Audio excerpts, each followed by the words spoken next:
विशेष धन्यवाद दिँदै आजको यस जनसभा आम भेलामा उपस्थित हुनुभएका आदरणीय मेरा विद्यार्थी साथीहरू, आमा बुवा, दिदीभाइ तथा दाजुभाइहरू, दिदीबहिनीहरूमा मेरो तर्फबाट अभिवादन गर्नुहोस्। अभिवादन।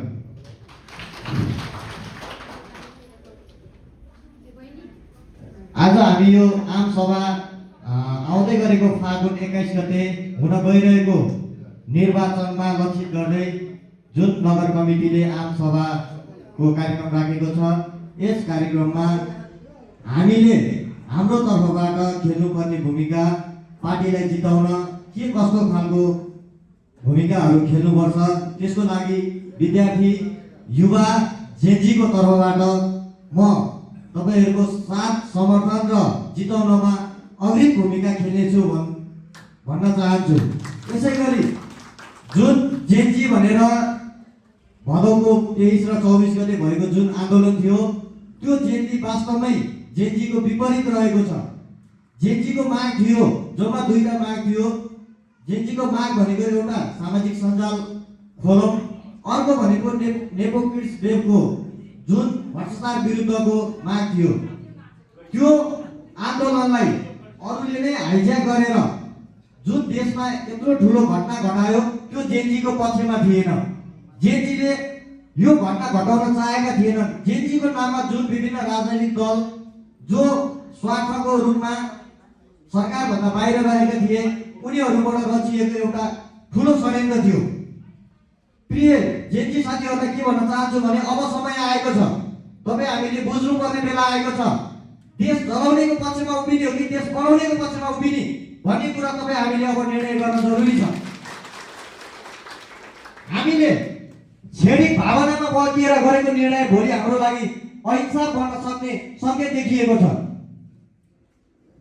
आज हामीले हाम्रो पुस्ताले जुन खालको विकास निर्माण चाहेका थियौँ, जुन खालको चाहिँ एउटा निराश्रयतापन थियो, के थियो नेपालको सार्वजनिक सम्पत्ति, नेपालको जुन धरहरा जलाएर त्यसको सपना पुरा हुन्छ, त्यो हुन सक्दैन। विकास सँगसँगै समृद्ध बन्नको लागि सार्वजनिक सम्पत्तिको सुरक्षा गर्नु हाम्रो दायित्व हो।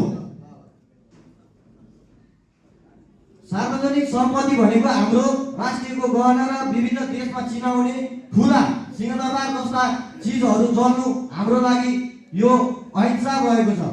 त्यसैले जेनजीको नाममा जुन खालको एउटा भ्रम फैलाइएको छ, यो भ्रमबाट चिर्दै नयाँ होइन, पुस्तान्तरण होइन, राजनीतिमा पुस्तान्तरण हुँदैन। जोस जागरसँगै विचारमा अमल बन्दै युवाको जोस जागरलाई आत्मसात गर्दै हामी अगाडि बढ्नुपर्ने जरुरत रहेको छ।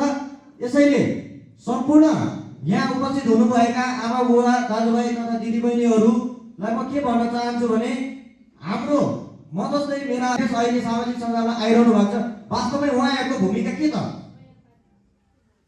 उहाँहरूसँग कतिको युवा चाहिँ सन्तुष्टि छन्? उहाँहरूसँग युवा कतिको भिजेको छ? यहाँका अपाङ्गसँग, यहाँका वृद्धसँग, यहाँका युवासँग, यहाँका विद्यार्थीसँग उहाँहरूको भूमिका कस्तो रहेको छ? यो कुरालाई आत्मसात गर्दै हामी लागेको संगठनमा हाम्रो पार्टीले सायद मलाई लाग्छ अरू राजनैतिक दलभन्दा हाम्रो पार्टी अब्बलै रहेको छ।